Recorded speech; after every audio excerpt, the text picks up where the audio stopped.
आजी या रूम मध्ये पाऊल सुद्धा टाकणार नाही.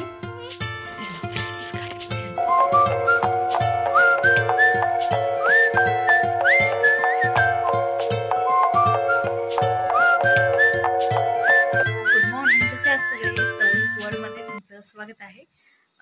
कसे आहात? मजेत आहात ना? आणि व्हिडिओ बघताय ना माझा? तर आजचा स्पेशल ब्लॉग आहे. आता जो तुम्हाला हा व्ह्यू दिसतोय हा सगळा, तर हा इथून पुढे दिसणार नाही. कारण आम्ही जातोय पिल्लूच्या आजीच्या घरी, म्हणजे माझ्या सासरी. तर फायनली तो दिवस आहे. मी तुम्हाला सांगितलं हे घ्यायला आले, तर आम्ही जातोय आमच्या घरी. सो इथून पुढं तुम्हाला तिकडचे सगळे ब्लॉग्स बघायला भेटतील. आणि सध्या आता पॅकिंग वगैरे ऑलमोस्ट झालेली आहे. थोडंफार राहिलं जेवरचं सामान, ते आज आम्ही समजा असंच टाकत चालू आहे. हे राहिलं करत करत.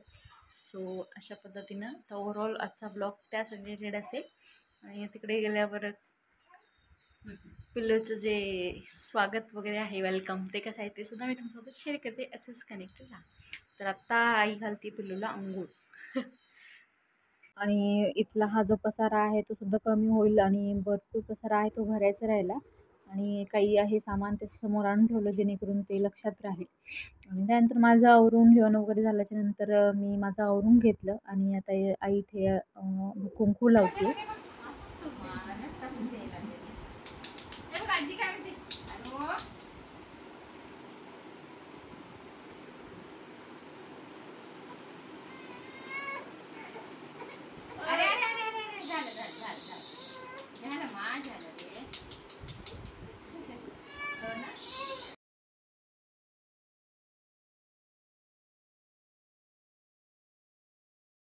आणि एरवी पिल्लू शांत असतो, पण आज काय माहिती त्याची कदाचित तीच घालमेल होत असेल, जी माझी आईची सगळ्यांचीच होत आहे.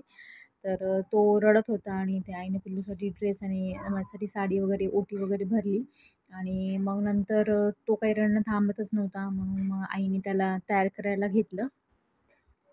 तर ड्रेस वगैरे करून शेवटी जाण्याच्या टायमालाच आम्ही ड्रेस घालायचं त्याला घेतलं, कारण आधी फार गरमी होते त्यामुळे. आणि इथे मग आई त्याचं आवरून देते आहे. आणि त्याला झोप पण येते आहे, त्यामुळे त्यासाठी सुद्धा तो रडत आहे. तर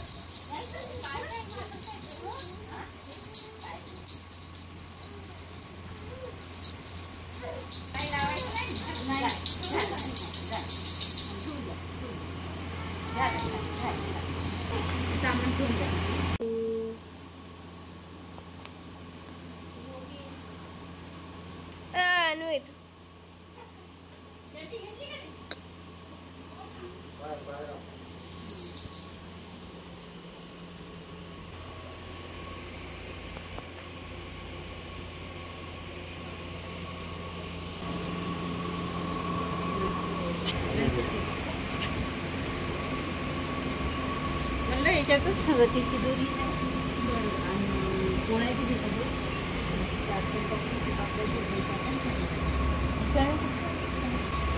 तर ऑलमोस्ट सगळं आवरलं होतं आणि घेतलं देवाचं दर्शन.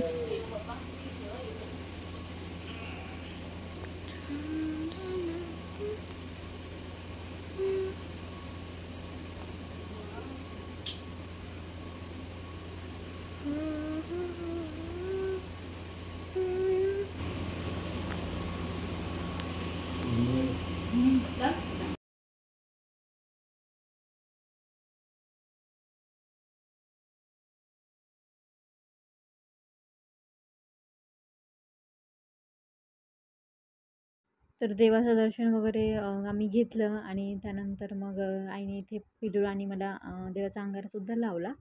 आणि खूप घालमेल होतं ती, पण मी स्वतःला कंट्रोल करत होते, कारण मी रडले तर आई तिला कंट्रोल करू शकणार नाही.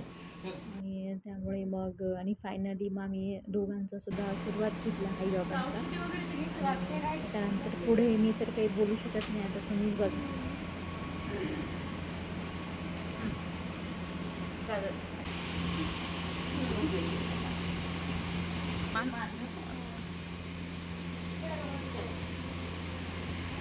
आपलं काळजी हो ग.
येते मग भेटायला.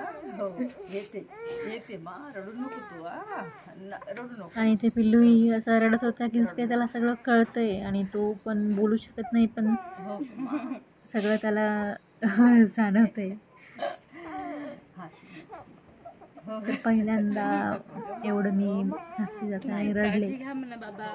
3-4 महिने कसे गेले कळलंच नाही आणि अगदी सवय झाली होती सगळ्या गोष्टींची.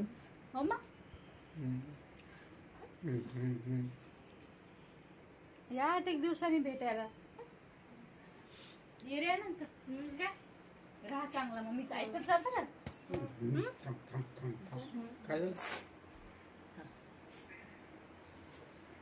माझा मोबाईल याच्यात टाकला का तुम्ही घेतला होता ना हात का पर्समध्ये आहे का तुझ्या? चाललो मग तू चाललो मग जा मग घरी चाललो आता. मस्त राहायचं.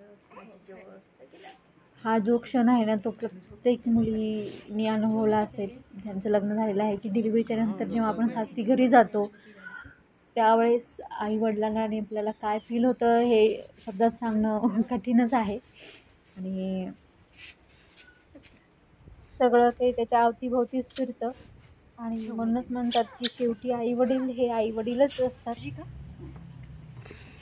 आणि फायनली आम्ही निघालो आणि पिल्लू इथे झोपला, त्याला झोप येत होती आणि त्यामुळे मग त्याला घेतलं आणि मग तिकडून आम्ही ताईला भेटण्यासाठी गेलो. उशीर होत होता पण पाऊल काही उचलत नव्हतं आणि आईलासुद्धा पिल्लूला काही सोडवावं वाटत नव्हतं. पण फायनली एक ना एक दिवस तर जावंच लागतं. तर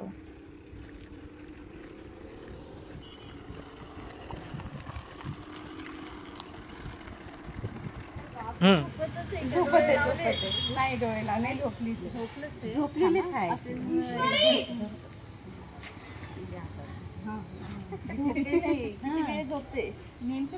झोपत नाही का ताईकडून आम्ही मग रस्त्याला लागलो इकडे आणि थोडंसं आंबाळसांनीच वातावरण होतं आणि पिल्लू इथे त्याला झोक्यात टाकला होता तसा तो उठला होता म्हणून आणि खेळतोय मस्त. तो सध्या तरी शांत आहे. तर आमची आता जर्नी इथे सुरू झाली आणि फायनली पिल्लू जातो आहे आता त्याच्या स्वतःच्या घरी. फर्स्ट टाईम जातो आहे.